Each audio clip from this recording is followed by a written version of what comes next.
And we are going to get ready to start our last session for the day. It's been a great day of hearing so many different amazing speakers thinking about the impact of racism, thinking about the care of cardiology across the spectrum, thinking about assist devices for individuals with speech difficulties. And we're going to end the day now with one of our most favorite sessions where we talk about the top articles of the year. And I get the privilege of introducing two of my colleagues at the Down Syndrome Center of Western Pennsylvania. That would be Kishore Vellody, who is the medical director of the Pediatric Down Syndrome Center, and then Peter Bulova, the adult director of the Down Syndrome Center. So these two guys I have to deal with on a daily basis. So you guys just get to deal with them for one session a year. But I would say I'm lucky to work with them. So without further ado, Kishore is going to be, I believe, starting this session, and then Peter will be following him up.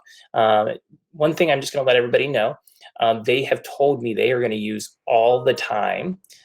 So make sure you put questions in the chat as you go, because Kishore said he would answer both the pediatric and adult questions for us as we go through the talk. But please put questions in the chat and they will try to answer them as they go along.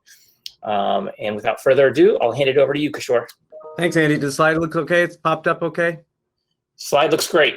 Perfect. All right. Well, greetings, everyone. It is a pleasure to be back again. Unfortunately, we're having to do it virtual, but next year it'll be fun to be able to be all in person again. So let's see how you get this thing to advance the slide. I have to use the arrow button.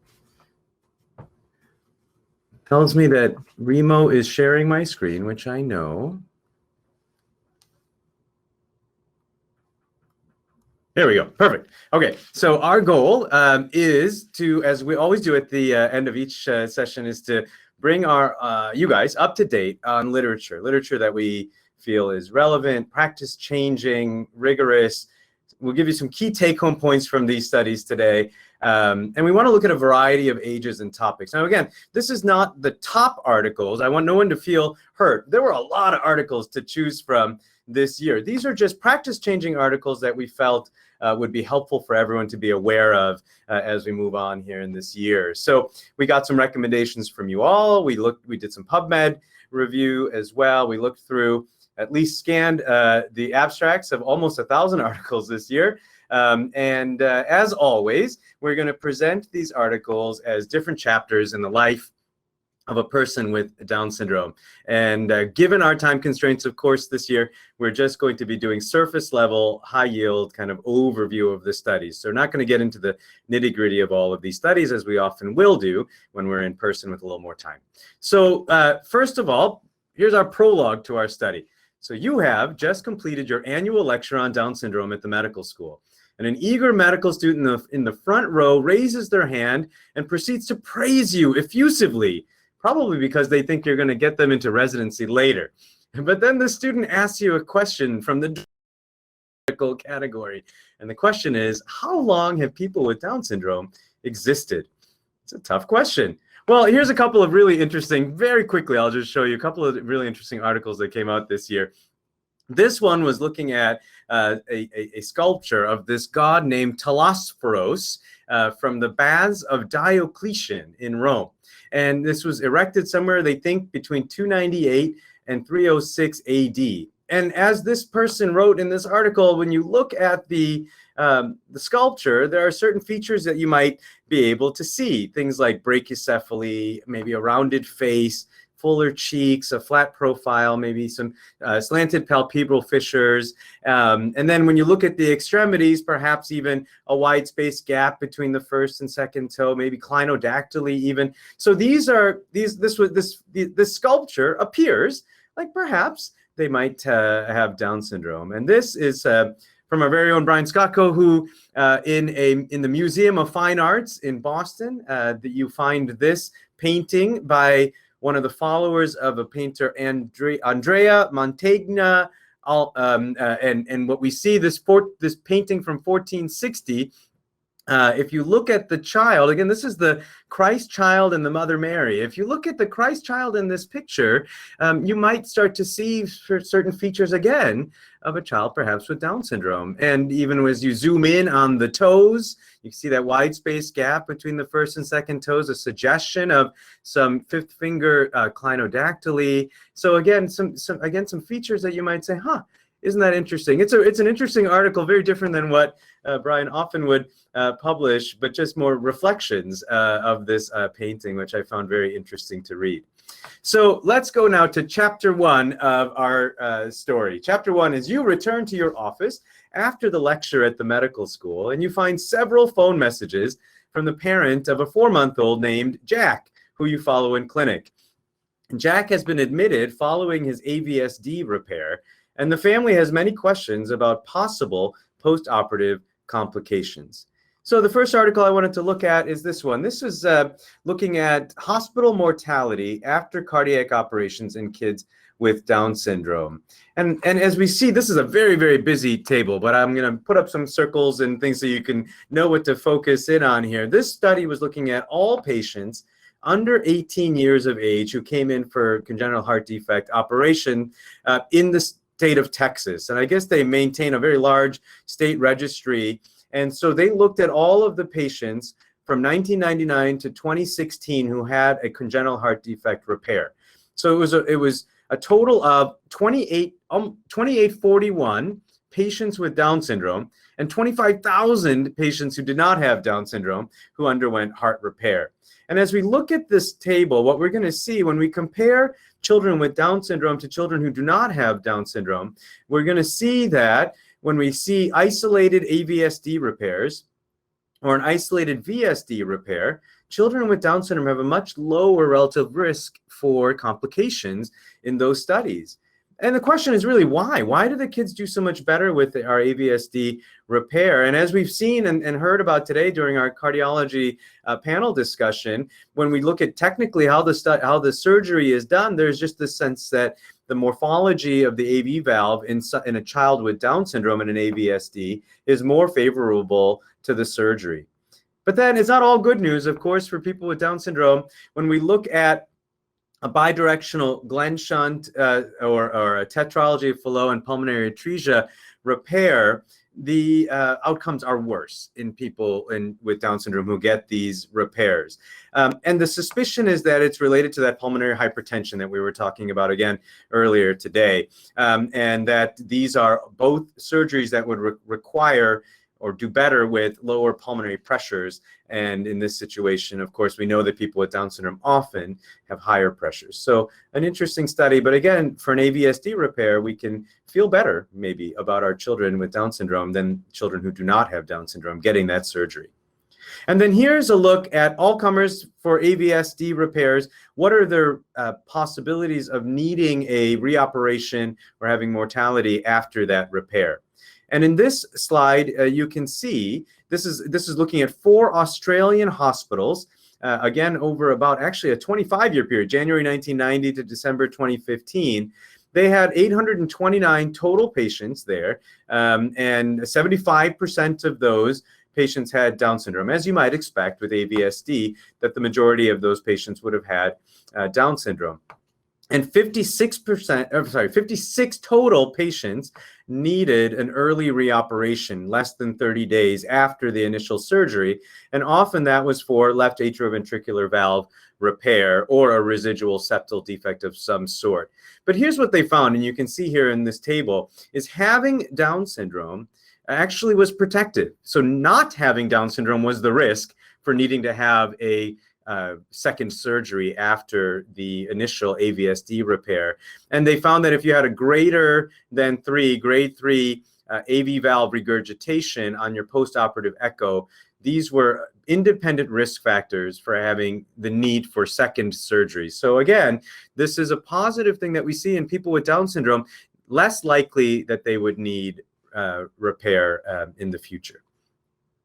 So let's look at chapter 2 for our friend Jack. So Jack recovered well from his cardiac surgery and is now a growing and thriving 18-month-old. But unfortunately, Jack developed some cold symptoms that progressed to respiratory distress and respiratory failure due to bronchiolitis. So as you are heading to see the family in the ICU, one of the residents comments that it seems that bronchiolitis seems to bring more severe symptoms in children with Down syndrome.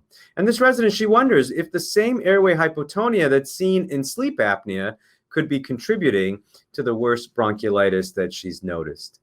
So this study that came out in Sleep Medicine was looking at this very question. And as we look at this study, it shows, if we look at this table, it shows that if you don't have sleep apnea, and you don't have Down syndrome, your risks of having severe bronchiolitis requiring some sort of mechanical ventilation, either non-invasive mechanical ventilation or full-on intubation and mechanical ventilation. Having neither Down syndrome or OSA was protected. But when you have both Down syndrome and OSA, you have an increased risk of hospitalization and requiring non-invasive mechanical ventilation. So 13% of those patients with both Down syndrome and sleep apnea required non-invasive mechanical ventilation. Now, there were some issues with this study. One issue is that they were going based on ICD-9 back then, ICD-9 codes, and they only uncovered 2.8% of patients who had both Down syndrome and sleep apnea with bronchiolitis, which I find unlikely. And it's probably more related to the fact that people don't always code everything when children get admitted for bronchiolitis. And so, but still, we see a definite trend towards having both being more likely to give you a higher incidence of more severe bronchiolitis. And then this leads you to this study. As you look at it, this was in JAMA and the ENT JAMA, and looking at sleep endoscopy in children with sleep apnea with and without obesity and with and without Down syndrome. And it actually showed some really interesting findings, is that compared to controls, children with Down syndrome had a higher overall obstruction score. They had a higher chance of having tonsillar obstruction, but then it also showed a much higher chance of tongue-based obstruction and arytenoid obstruction, things like laryngomalacia and things like that. And what the authors concluded from this study was that when you look at children with Down syndrome, when you first diagnose them with sleep apnea, as we all know intuitively that their airway hypotonia lends itself to higher risks of multifocal areas of obstruction, their suggestion was perhaps we should be considering drug-induced sleep endoscopy prior to even their first sleep apnea surgery, because maybe there's a couple of areas that might need to be addressed and can be addressed all at once, as opposed to first doing tonsils and adenoids and then doing the subsequent surgery if they still have sleep apnea after that. So again, a thought-provoking study, and one that I think we should be thinking about as we move forward. All right, let's see what happens to our friend Jack. Jack is resilient, and he is now 3 years old, having recovered from his severe bronchiolitis from 1.5 years ago. And his parents are seeing you in the clinic, and they had heard that he should be getting a screening cervical spine x-ray to look for atlantoaxial instability. You explained to them that the AAP guideline revision from 2011 did not recommend routine x-rays in asymptomatic children with Down syndrome. But Jack's parents are saying, well, wouldn't we now be missing more cervical spine cord compression since then? And maybe we did the wrong thing by moving forward with this, reducing the number of x-rays. So this study that came out of the C Center in Denver looked at all of the patients that they follow in their clinic, and they had about 1,566 patients that they had in the time frame that they were looking at, and only 3 out of those 1,566 patients developed some sort of myelopathy that required operative intervention in their cervical spine. And all 3 of those patients, if I'm reading the study correctly, all 3 of those patients had not been seen in that Down syndrome clinic prior to their first visit when they had these symptoms.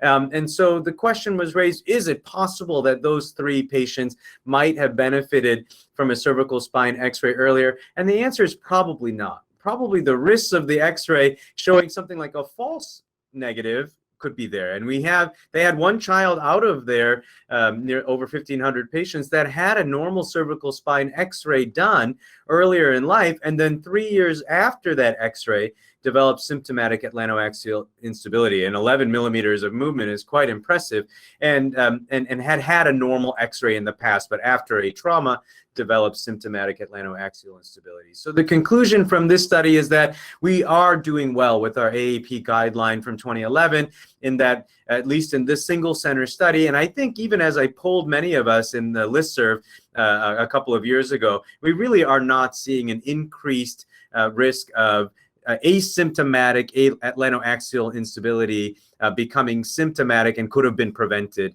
with an X-ray. So I think we're on the right track here with the 2011 guideline, and I was glad to see this study confirming that as well. So our chapter 4 of our friend Jack Jack is now a well-developed 15-year-old boy, now being seen in our Down syndrome clinic transition program by the one and only Dr. McCormick in our transition program.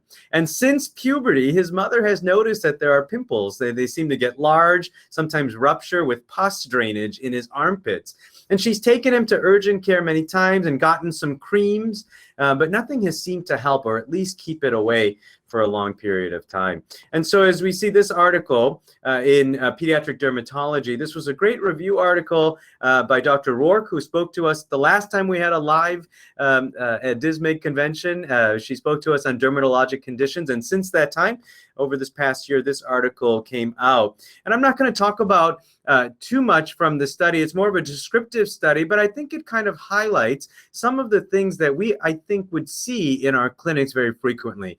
So for kids, she broke this down, her team broke this down by age. So kids from 0 to 12 years of age, the most common things that they were seeing in their clinic was eczema, alopecia areata, and xerosis, or dry skin.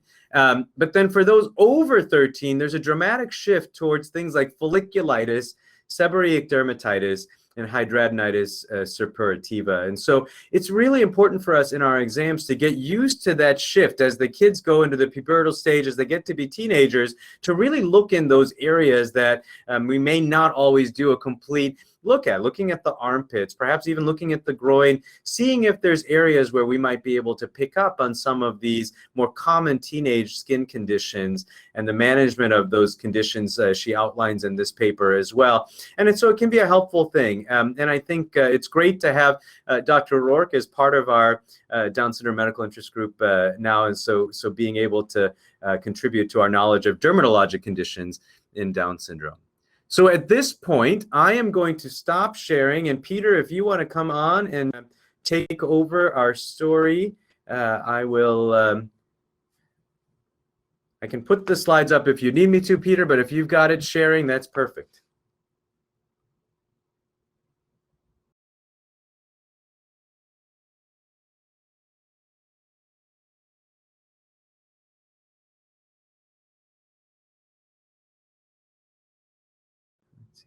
Peter, you are muted if you're speaking, just so we're on the same page there.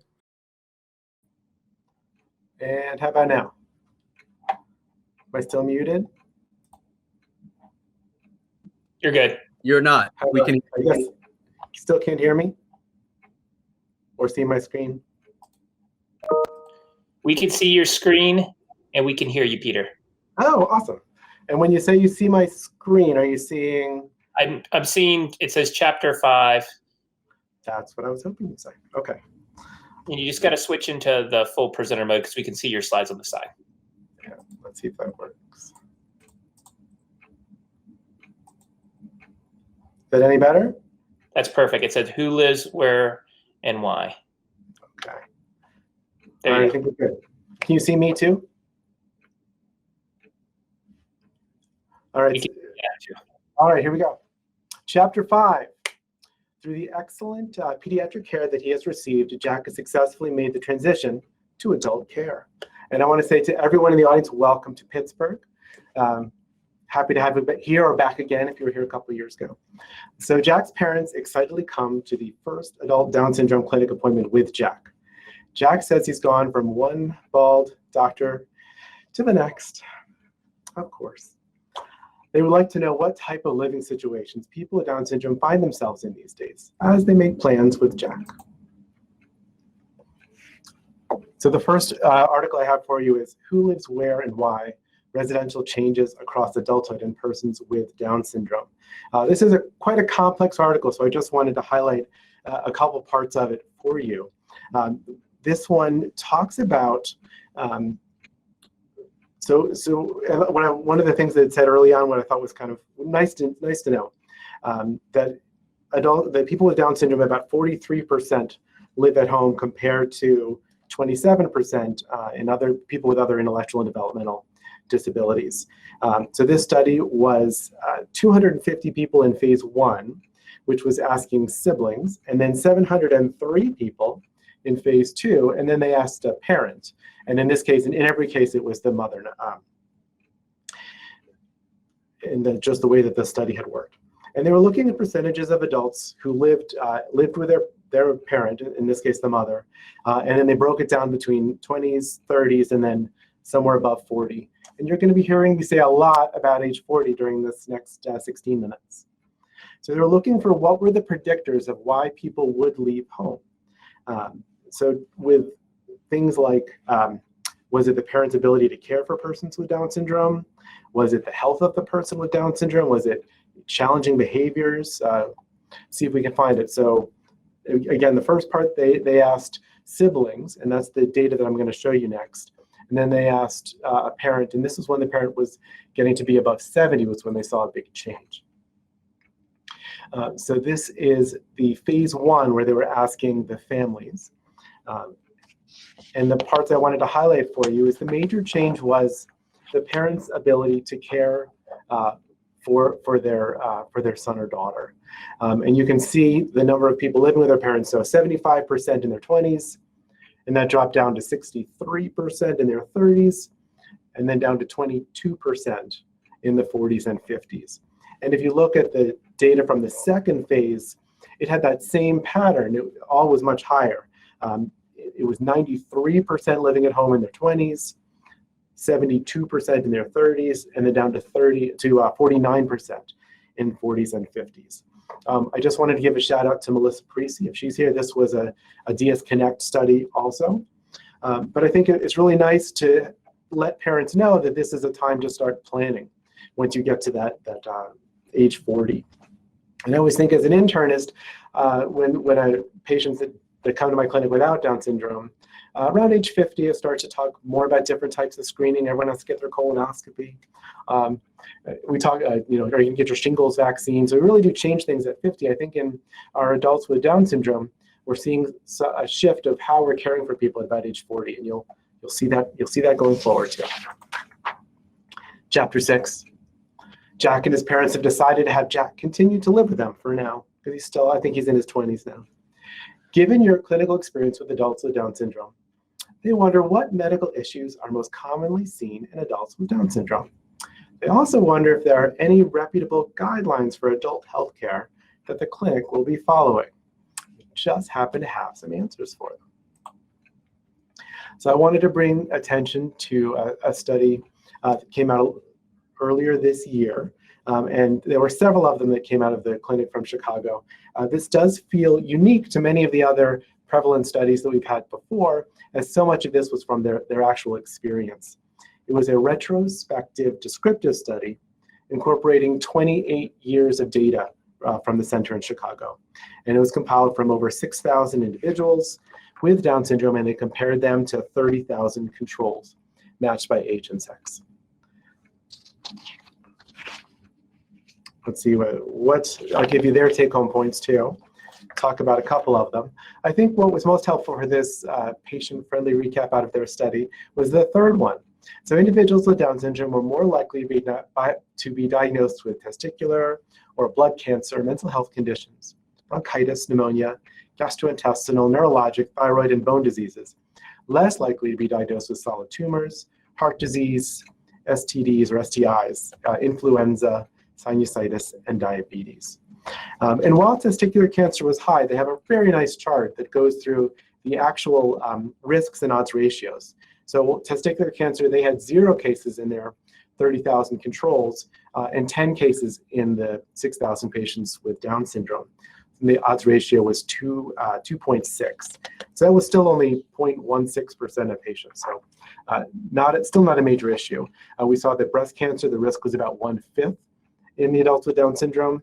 The risk for colorectal cancer was about 1/8. The risk to have high blood pressure was 1/25 of the general population. And then we heard earlier today some talks about leukemia.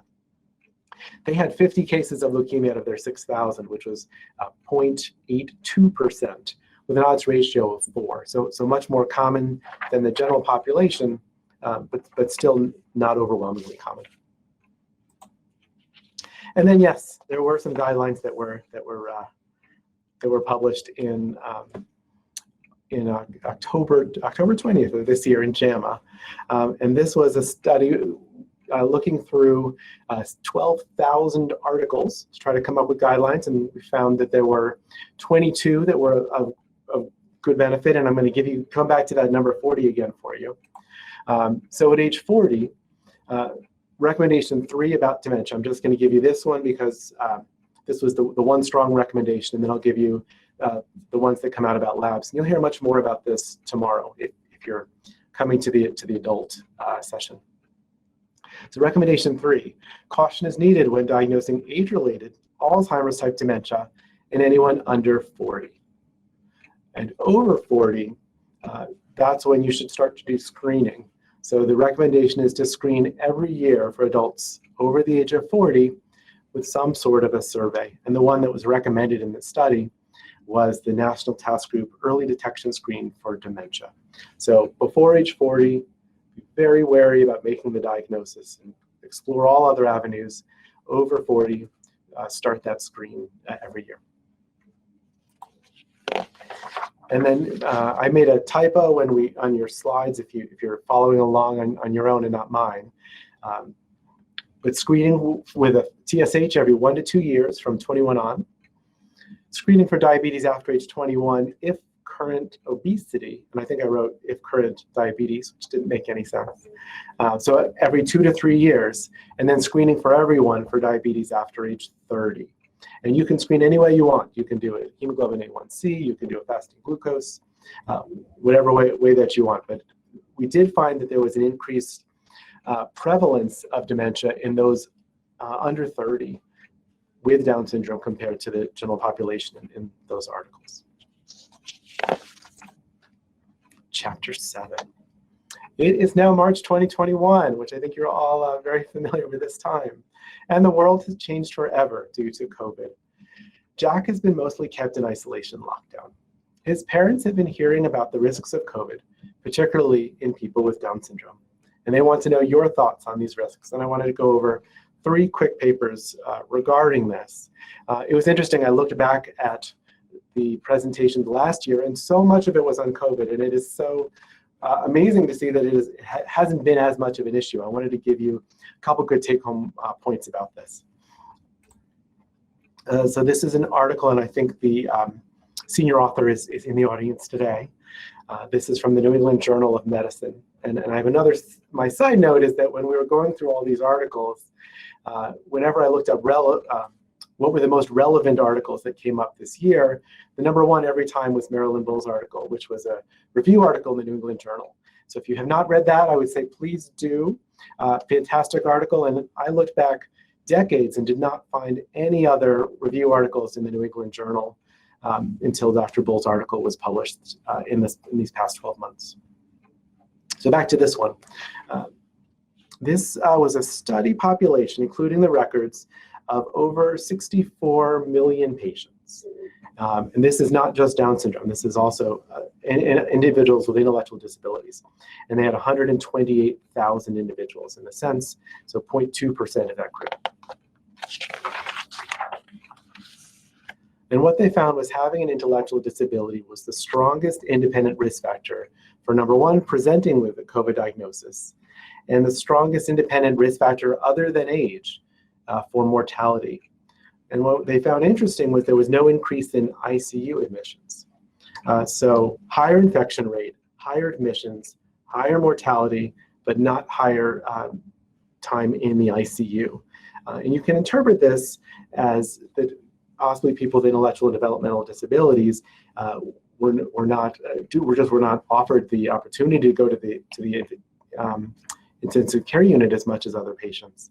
And my take home from this is that we really need to be advocates for our patients, especially when we're in the hospital. And Mary, if you're out there, if you have more comments, please put comments in the chat about that too. I found this to be a very helpful article. This was an Italian study where they talked about the individuals who passed away from COVID, as Italy was the first center that had so much data coming out of it. And I have a lot of take-home points from this that I thought would be helpful for you. So the average age was 52, and we found that to be quite consistent throughout the next 12 months after the study came out. 78 in the general population. 30% of those 16 had some sort of bacterial superinfection, and the one that they saw was strep pneumo. So in patients that are either not willing or unable to get a COVID vaccine, boy, if you can get them a pneumonia vaccine, I think that probably would be a great step. Only 37% of those 16 had dementia, so it's not just people with dementia. And all of them died of an acute respiratory distress syndrome. So the pulmonary symptoms were by far and away the ones to focus on for who would need to be admitted. And the last one, I'm hoping this one is a little bit more of an upbeat note. This was lessons from individuals with Down syndrome during COVID-19. One of my favorites, and this is a comment on the Trisomy 21 Research Society survey that many of you in the audience, I think, were a part of. In that survey, there were 801 reported cases, 422 hospitalizations, 14% of the patients died. But what was interesting, I have it underlined over here, is the number of COVID cases in people with Down syndrome dropped substantially after that first wave back in March through May. And even when there was an increase in cases in the rest of the population, in September, there was not that same increase in people with Down syndrome. And the authors postulated this may be because of constancy, tenacity, commitment to tasks of our adults with Down syndrome. It seems that individuals with Down syndrome might be teaching a quiet lesson to the rest of the population. The persistency shown by people with Down syndrome may help them learn and adopt to recommended protective measures. So maybe our patients were, when they were told they should wear a mask, they wore a mask. When they were told to wash their hands, when they were told to maintain 6 feet of distance, to tell people if they had symptoms, that they were very willing to do so. And I think that does teach us a nice lesson about ways to respond in a pandemic.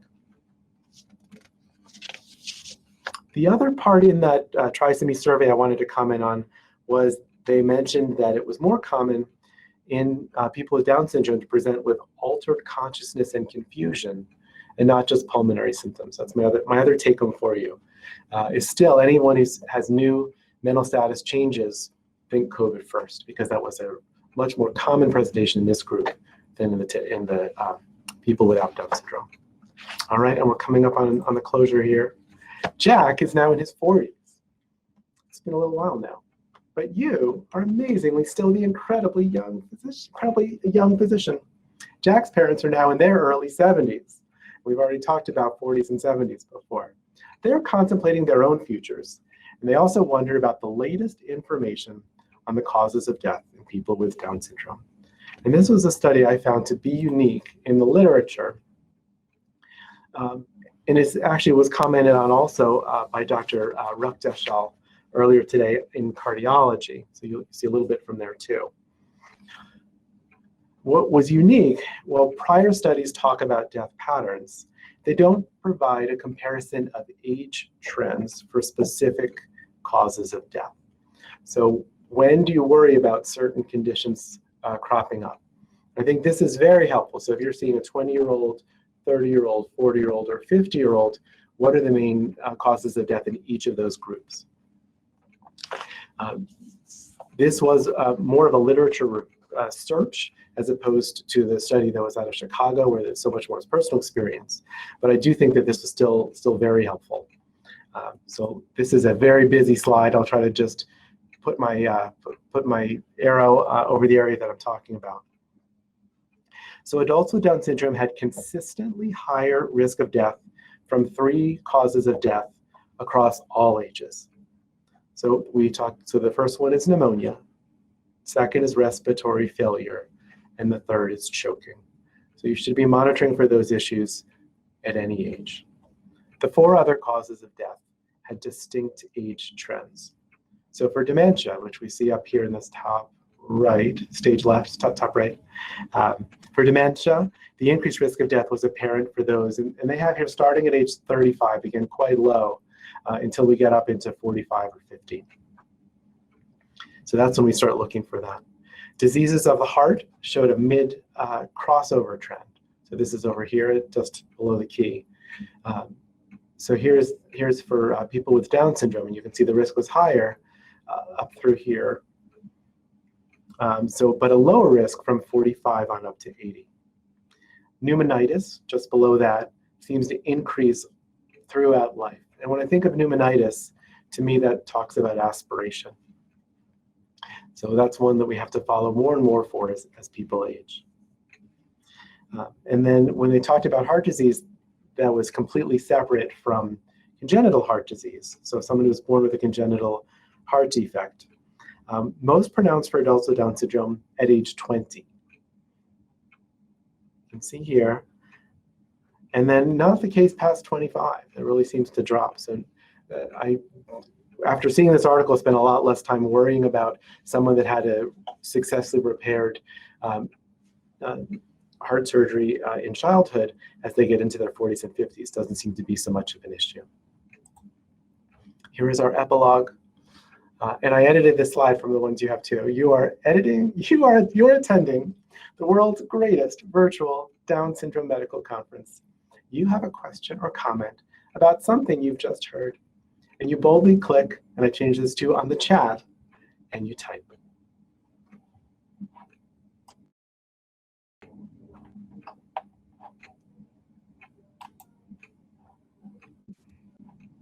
All right, I'm hoping that worked. Did we?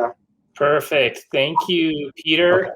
And thank you, Kishore. That was an amazing overview of almost 1,000 articles. It's amazing the work that our community has done, and amazing the things that you guys were able to highlight, from the arts, all the pandemic. So it doesn't look like there's too many questions in the chat, besides Noemi recognizing that choking was such a risk factor, and the need to make sure we let everybody know some general safety.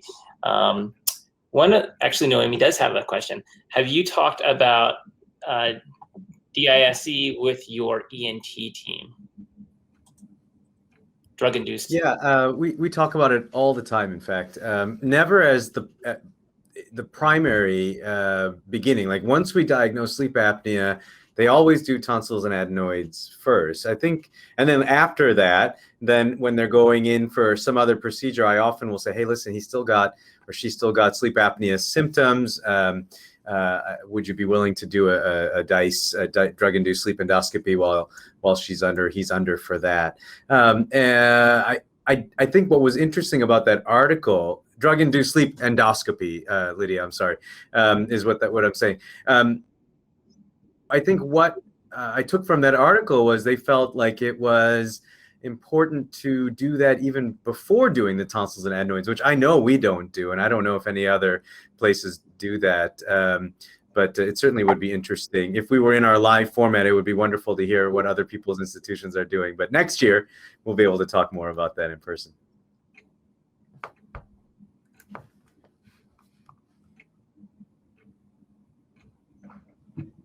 Well, I think that takes us to the end of our hour. And so thank you, Kishore and Peter, for a wonderful session. And I think we're going to be handing it over for the closure of our session to Maria.